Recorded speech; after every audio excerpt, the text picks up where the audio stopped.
जय हिंद साथियों, स्वागत है आप सभी का आपके YouTube चैनल आर्ट्स फॉर सब पे।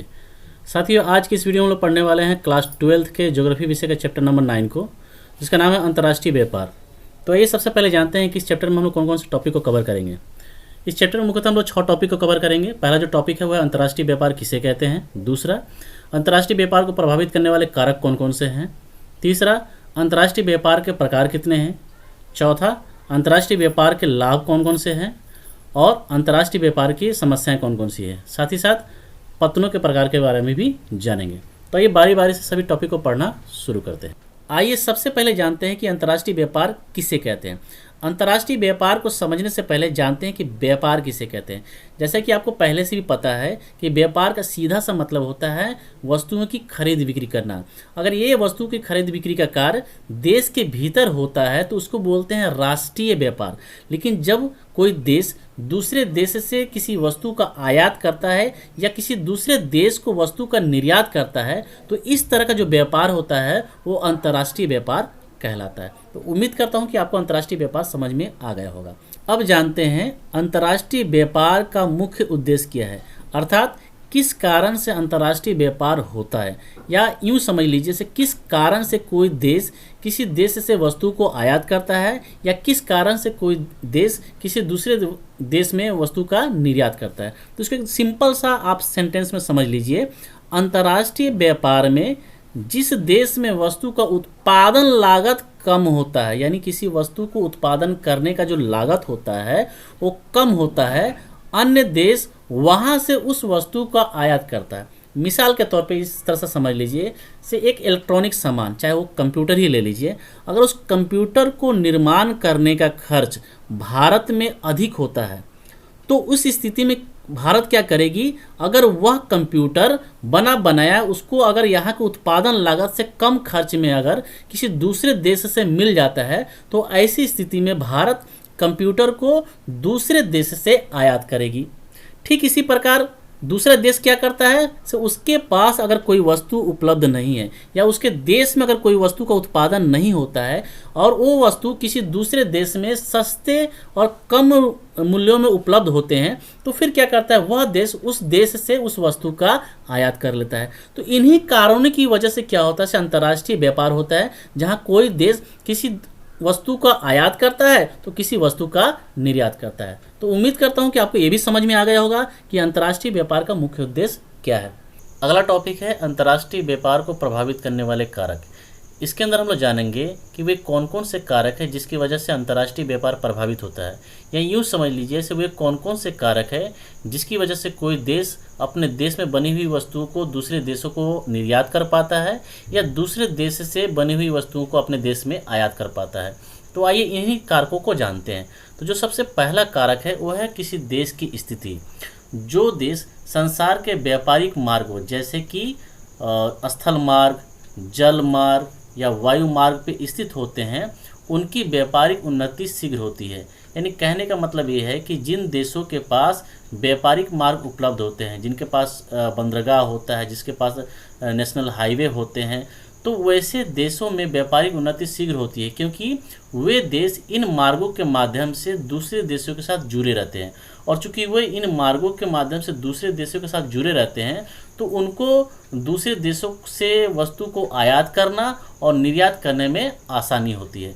तो कहीं ना कहीं देखा जाए तो किसी देश की स्थिति उस देश के अंतर्राष्ट्रीय व्यापार को प्रभावित करती है।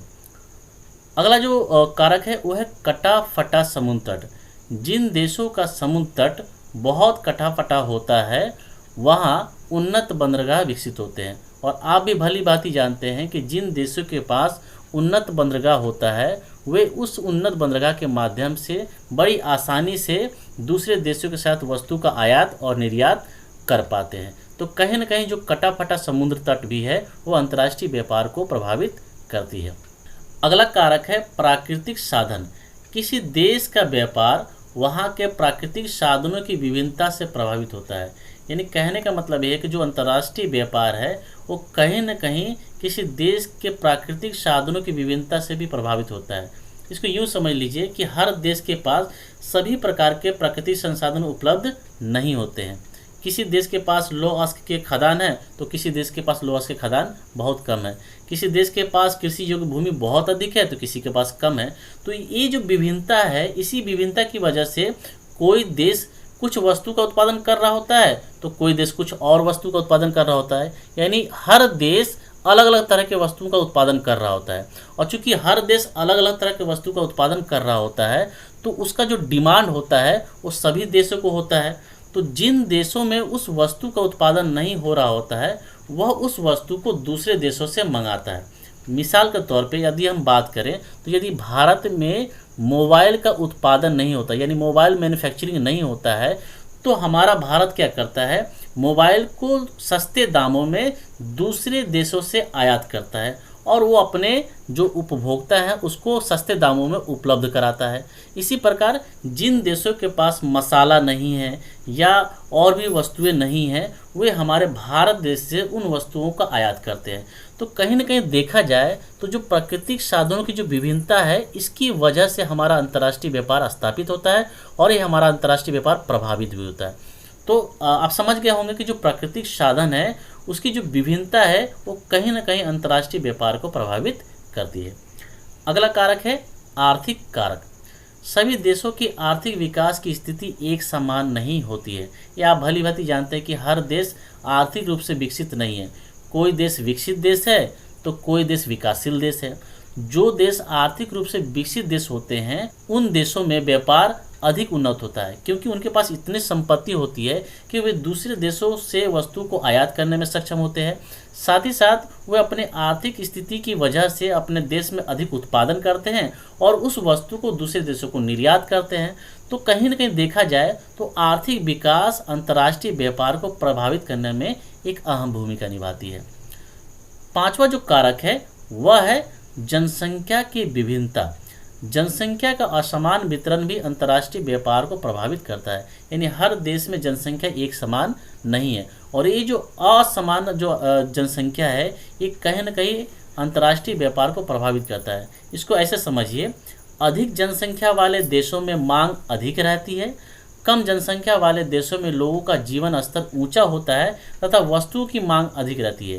अब जब अधिक जनसंख्या की वजह से अगर मांग अधिक होगी तो फिर उस देश को उस मांग के अनुसार उत्पादन करना पड़ेगा। अगर वह देश उस मांग के अनुसार वस्तु का उत्पादन नहीं कर पाती है तो फिर ऐसी स्थिति में वह देश उस वस्तु का दूसरे देश से आयात करता है। ठीक है, तो जब दूसरे देश से जब वो आयात करेगा तो कहीं ना कहीं वो अंतर्राष्ट्रीय व्यापार स्थापित करेगा। तो यहाँ आप एक चीज़ समझ में पा रहे हैं कि जहाँ जनसंख्या बढ़ेगी वहाँ पर अंतर्राष्ट्रीय व्यापार स्थापित होंगे और जहाँ पर डिमांड कम होता है जनसंख्या की वजह से तो वहाँ पर अंतर्राष्ट्रीय व्यापार स्थापित करना जरूरत नहीं होता है। तो यहाँ पर सभी पॉइंट्सों के माध्यम से आप एक चीज़ समझ गए होंगे। तो इन निम्नलिखित कारकों की वजह से अंतर्राष्ट्रीय व्यापार प्रभावित होता है। अब बढ़ते हैं अगले टॉपिक की तरफ। अगला टॉपिक है अंतर्राष्ट्रीय व्यापार के प्रकार, यानी अंतर्राष्ट्रीय व्यापार कितने प्रकार के होते हैं। तो अंतर्राष्ट्रीय व्यापार दो प्रकार के होते हैं। पहला जो प्रकार है वह है द्विपक्षीय व्यापार और दूसरा है बहुपक्षीय व्यापार। द्विपक्षीय व्यापार किसे कहते हैं, पहले इसको समझते हैं। जब दो देशों के बीच वस्तुओं का आदान प्रदान इस प्रकार हो कि व्यापार का संतुलन बना रहे तो ऐसे व्यापार को द्विपक्षीय व्यापार कहते हैं। यह कहने का तात्पर्य यह है कि जब दो देशों के बीच किसी वस्तु का आदान प्रदान होता है तो वैसे व्यापार को द्विपक्षीय व्यापार कहते हैं। दूसरा है बहुपक्षीय व्यापार।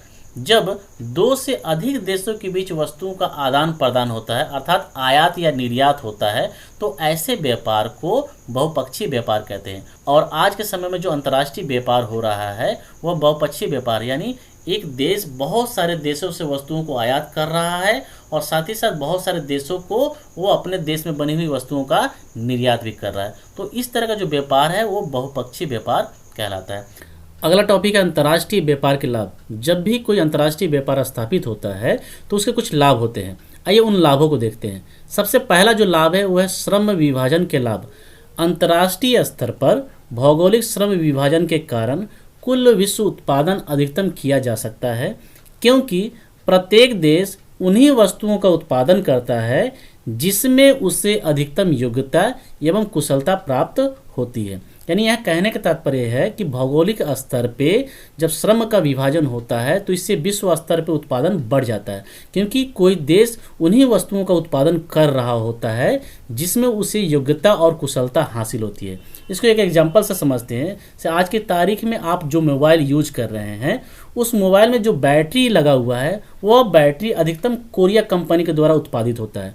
तो कोरिया कंपनी चूंकि बैटरी का उत्पादन कर रहा है, क्योंकि उसमें उसको योग्यता और कुशलता हासिल है, तो अधिकतम उत्पादन वो बैटरी का कर पा रहा है। उसी तरह कुछ देश ऐसे हैं जो मोबाइल के चीज़ का उत्पादन कर रहा है, तो कोई देश उस मोबाइल के किट का उत्पादन कर रहा है। तो हर देश मोबाइल के अलग अलग पार्ट्स का उत्पादन करता है। इससे क्या होता है, इससे श्रम का विभाजन हो जाता है और इस श्रम के विभाजन की वजह से विश्व उत्पादन अधिक हो जाता है।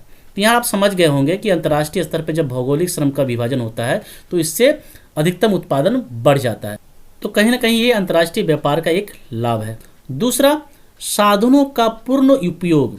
अंतर्राष्ट्रीय व्यापार में एक देश में सिर्फ उन्हीं उद्योग धंधों की स्थापना की जाती है जिनके लिए जरूरी साधन देश में उपलब्ध होते हैं। यानी यहाँ कहने का तात्पर्य है कि कोई भी देश अंतर्राष्ट्रीय व्यापार तभी स्थापित करता है जब उसके देश में जरूरी साधन उपलब्ध होते हैं। मिसाल के तौर पर यदि कोई देश लौह अयस्क से बने हुए उत्पाद जैसे कि लोहे की वस्तुएं, चाहे औजार, चाहे मशीनों का अगर वो अंतर्राष्ट्रीय स्तर पर व्यापार करना चाहता है तो सबसे बुनियादी जरूरी यह है कि उस देश के पास लौह अयस्क की खदान होनी चाहिए, यानी वह प्राकृतिक संसाधन उस देश में मौजूद होना चाहिए। तभी जाके उस संसाधन से वह देश उत्पादन कर पाएगा और उस वस्तु का दूसरे देशों में निर्यात कर पाएगा। तो कहीं ना कहीं जो साधन होते हैं उसका पूर्ण उपयोग अंतर्राष्ट्रीय व्यापार की वजह से संभव हो पाता है। इससे देश में उपलब्ध साधनों का पूर्ण उपयोग होने लगता है एवं राष्ट्रीय आय में वृद्धि होती है। तीसरा जो लाभ है वह संकट काल में सहायता। अंतर्राष्ट्रीय व्यापार के कारण कोई भी देश आर्थिक संकट का आसानी से सामना कर सकता है।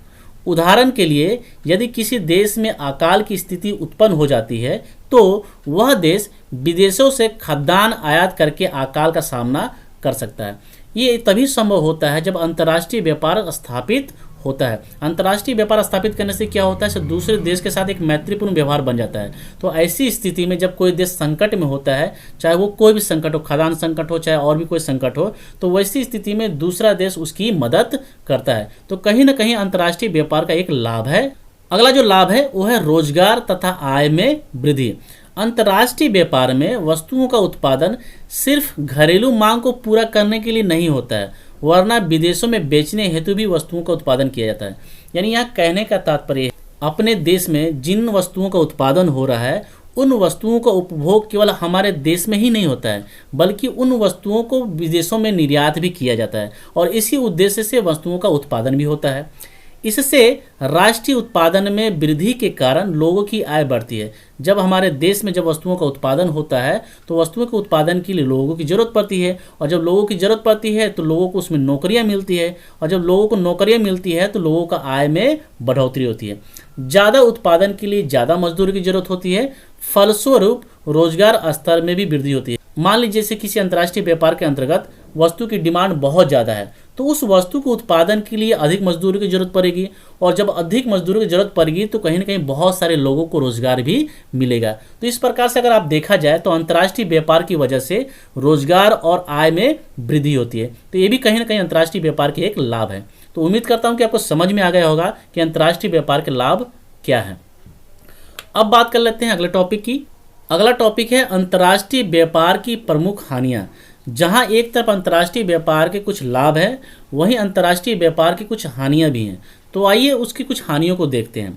पहला जो अंतर्राष्ट्रीय व्यापार की हानि है वो है विदेशों पर निर्भरता। विदेशी व्यापार के कारण एक देश की अर्थव्यवस्था दूसरे देश पर कुछ वस्तुओं के लिए निर्भर हो जाती है। सभी वस्तुओं के लिए नहीं, कुछ वस्तुओं के लिए निर्भर हो जाती है, परंतु यह निर्भरता सदैव ही अच्छी नहीं होती है। मिसाल के तौर पे यदि कोई देश किसी देश के डिमांड के अनुसार अपने देश में उस वस्तु का अगर निर्माण कर रहा होता है और किसी कारणवश वह देश इन वस्तुओं को आयात करना बंद कर दे तो इसकी वजह से उनके देश में जो उत्पादन का जो कारखाना है वो बंद हो जाएगा, और जब उत्पादन का कारखाना बंद होगा तो इसका प्रभाव कहीं ना कहीं उसकी अर्थव्यवस्था पर पड़ेगा। तो इससे ये पता चलता है कि जब कोई देश किसी वस्तु के निर्यात के लिए दूसरे देश पर निर्भर होता है तो इस स्थिति में कभी कभी होता क्या है से उस देश को काफ़ी नुकसान उठाना पड़ता है जब वह देश उस वस्तु का आयात करना बंद कर देता है। तो ये एक अंतर्राष्ट्रीय व्यापार की हानि है। दूसरा, कच्चे माल की समाप्ति। विदेशी व्यापार द्वारा देश के ऐसे बहुत से साधन समाप्त हो जाते हैं जिनका प्रतिस्थापन संभव नहीं होता है, जैसे कोयला, पेट्रोल, अन्य खनिज पदार्थ। इसको यूँ समझ लीजिए से बहुत सारे ऐसे कच्चे माल हैं जो आज के समय में विलुप्त के कगार पे है, यानी वो ख़त्म होने के कगार पे है। और ये इसकी वजह से हो रहा है क्योंकि हम लोग अंतर्राष्ट्रीय व्यापार के वजह से उन वस्तुओं को विभिन्न देशों को बेच रहे होते हैं। तो चूंकि बहुत अधिक पैमाने पर उन वस्तुओं की खपत हो रही है, इसकी वजह से वह जो खनिज पदार्थ है, चाहे वो कोयला हो, चाहे वो पेट्रोल हो, चाहे कोई अन्य खनिज पदार्थ हो, वो बहुत जल्द समाप्त हो रहा है। तो ये अंतर्राष्ट्रीय व्यापार का एक हानि है। तीसरा जो अंतर्राष्ट्रीय व्यापार का हानि है वो है विदेशी प्रतियोगिता से हानि। यानी अंतर्राष्ट्रीय व्यापार की वजह से सभी देशों में एक तरह की होड़ मच जाती है आगे बढ़ने की, तो इसकी वजह से कुछ हानियों का सामना करना पड़ता है। आइए इसको भी देख लेते हैं। विदेशी व्यापार के कारण औद्योगिक इकाइयों को विदेशी उद्योगों से प्रतियोगिता करनी पड़ती है, किंतु विशेष रूप से अल्प विकसित देश इनके सामने टिक नहीं सकते और उनका ह्रास होने लगता है। 19वीं सदी में विदेशी प्रतियोगिता के कारण भारतीय लघु और कुटीर उद्योगों को भारी आघात लगा था। यानी यहाँ कहने का तात्पर्य है कि यदि किसी वस्तु को लेकर विदेशों में उत्पादन को लेकर, आयात को लेकर, निर्यात को लेकर कंपटीशन क्रिएट हो जाता है तो इसकी वजह से क्या होता है, जो अल्प विकसित देश होते हैं वो इन कंपटीशन में सक्सेस नहीं हो पाते हैं और उनकी वजह से उनका बिजनेस चौपट होने लगता है। तो कहीं ना कहीं अंतर्राष्ट्रीय व्यापार की वजह से विदेशी प्रतियोगिता का सामना करना पड़ता है और उसकी वजह से कुछ हानियाँ भी होती है। अंतर्राष्ट्रीय व्यापार का अगला जो हानि है वो है अंतर्राष्ट्रीय द्वेष। विदेशी व्यापार ने प्रारंभ में तो अंतर्राष्ट्रीय सद्भावना और सहयोग को बढ़ाया। यानी शुरू में जब अंतर्राष्ट्रीय व्यापार स्थापित हुआ तो कई देश एक दूसरे देश के मित्र हो गए और उनमें सहयोग की भावना बढ़ी थी। किंतु वर्तमान समय में जो विदेशी प्रतियोगिता आरंभ हुई है उसकी वजह से अंतर्राष्ट्रीय द्वेष और युद्ध का आधार बनता जा रहा है। अगला है विदेशी प्रतियोगिता से हानि। विदेशी व्यापार के कारण औद्योगिक इकाइयों को विदेशी उद्योगों से प्रतियोगिता करनी पड़ती है, किंतु विशेष रूप से अल्प विकसित देश इनके सामने टिक नहीं सकते और उनका ह्रास होने लगता है।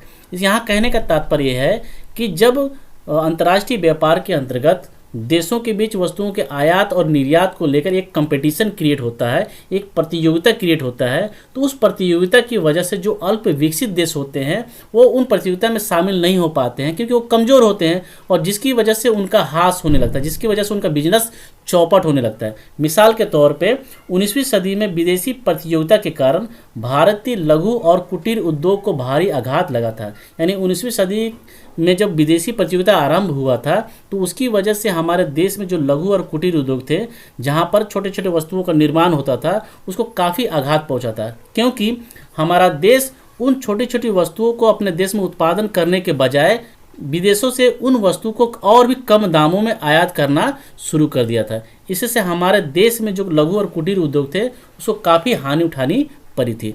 अगला जो अंतर्राष्ट्रीय व्यापार की हानि है वो है अंतर्राष्ट्रीय द्वेष। विदेशी व्यापार ने प्रारंभ में तो अंतर्राष्ट्रीय सद्भावना और सहयोग को बढ़ाया। यानी शुरू में जब एक देश दूसरे देश के साथ व्यापार करना शुरू किया था या एक देश दूसरे देशों के साथ आयात और निर्यात करना शुरू किया था तो उससे सद्भावना और सहयोग की भावना बढ़ी थी। लेकिन आज के समय में अगर देखा जाए तो इस अंतर्राष्ट्रीय व्यापार की वजह से द्वेष और युद्ध का आधार बनता चला जा रहा है। इसी ने उपनिवेशवाद को जन्म दिया और अनेक राष्ट्र को दास बनाया। तो यहाँ पर आप समझ गए होंगे कि अंतर्राष्ट्रीय व्यापार की कुछ हानियाँ भी है। अगला टॉपिक है पत्तनों के प्रकार। पत्तन का विभाजन दो प्रकार से किया जाता है, एक स्थिति के अनुसार और दूसरा कार्य विशिष्टता के अनुसार। तो सबसे पहले जानेंगे कि पत्तन अर्थात पोर्ट को स्थिति के अनुसार कितने भागों में बांटा गया है। तो पत्तनों को स्थिति के अनुसार दो भागों में बांटा जा सकता है। पहला है आंतरिक पतन और दूसरा है बाह्य पतन। सबसे पहले जानते हैं कि आंतरिक पतन कहते किसे हैं। यह पतन सागर तटों से दूरस्थ होते हैं, यानी सागर तट से दूर होते हैं, परंतु किसी नदी अथवा नहर द्वारा समुद्र से जुड़े होते हैं। इनमें चपटे पेंदे के जहाज और बजरे चलते हैं। तो यहाँ पर आप समझ पा रहे होंगे कि जो आंतरिक पतन होता है वह समुद्र तट से दूर होता है, और ये जो पतन होता है ये कहीं ना कहीं किसी न किसी नदी या नहर से समुद्र से जुड़ा रहता है, और जिसमें चपटे पेंदे वाले जहाज चलते हैं। अगला है बाह्य पतन। ये पतने गहरे पानी में होते हैं। इन्हें वास्तविक पतन से, यानी जो समुद्र के किनारे में जो वास्तविक पतन होता है उस पतन से कुछ दूर गहरे समुद्र में बनाया जाता है, और इस तरह का जो पतन होता है यहाँ पर जो बड़े जहाज होते हैं वो भी आसानी से आकर ठहर सकते हैं। अगला जो पतन का प्रकार है वह कार्य विशिष्टता के अनुसार। कार्य विशिष्टता के अनुसार पतनों को निम्नलिखित भागों में बांटा जा सकता है। तो जो पहला पतन है वह तेल पतन। कुछ पतन खनिज तेल के आयात निर्यात, शोधन व परिष्करण से संबंधित होते हैं।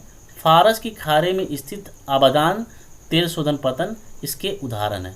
तो यहाँ पर आपको समझ में आ गया होगा कि तेल पतन किसे कहते हैं। अगला पतन है मार्ग पतन। समुद्री मार्ग पर पतनों के बीच ऐसे पतनों का विकास हुआ है जहाँ जलयान ईंधन लेने, पानी या भोजन सामग्री लेने के लिए रुकते हैं। अदन, होनोलुलु, सिंगापुर इस प्रकार के पतन के उदाहरण हैं। तो ये थे मार्ग पतन। अब बात करते हैं पैकेट स्टेशन की। इन पतनों को फेरी पतन भी कहा जाता है, तो इसको आप याद रखिएगा क्योंकि हो सकता है ये आपको ऑब्जेक्टिव रूप में पूछ सकता है। इसका उपयोग छोटे समुद्री मार्ग से आने वाले यात्रियों को उतारने चढ़ाने के लिए किया जाता है। इनसे डाक भेजने का भी काम लिया जाता है। अगला है नौसैनिक पतन। इन पतनों का सामरिक महत्व अधिक होता है। यहाँ नौसेना के युद्धपोत रखने एवं उनकी मरम्मत करने की व्यवस्था होती है। तो ये भी आप समझ गए होंगे कि इस प्रकार का जो पतन होता है वह नौसेना के लिए होता है, और वहाँ पर युद्धपोत रखने तथा साथ ही साथ उसकी मरम्मत करने की व्यवस्था होती है। उसके बाद है सवारी पतन। इन पतनों पर यात्री वाहक जहाज ठहरते हैं। इनका संबंध स्थल भाग के प्रमुख स्थलों, सड़क या रेल मार्ग द्वारा होता है। मुंबई, लंदन तथा न्यूयॉर्क ऐसे पतनों का प्रमुख उदाहरण है। तो यहाँ पर आप समझ गए होंगे कि कार्य विशिष्टता के अनुसार पतनों को इतने भागों में बांटा जा सकता है। तो उम्मीद करता हूँ कि आज का ये छोटा सा वीडियो आपको पसंद आया होगा और आपको कुछ सीखने को मिला होगा। यदि आपको ये वीडियो अगर अच्छा लगा है तो आप इस वीडियो को लाइक कीजिए, अपने दोस्तों में शेयर कीजिए, और यदि आप इस चैनल पर नए हैं तो इस चैनल को सब्सक्राइब कर लीजिए ताकि जब मैं अगला वीडियो अपलोड करूं तो उसकी नोटिफिकेशन आप तक पहुंच जाए। तो फिर मिलते हैं अगले वीडियो में, तब तक के लिए दीजिए इजाज़त। धन्यवाद।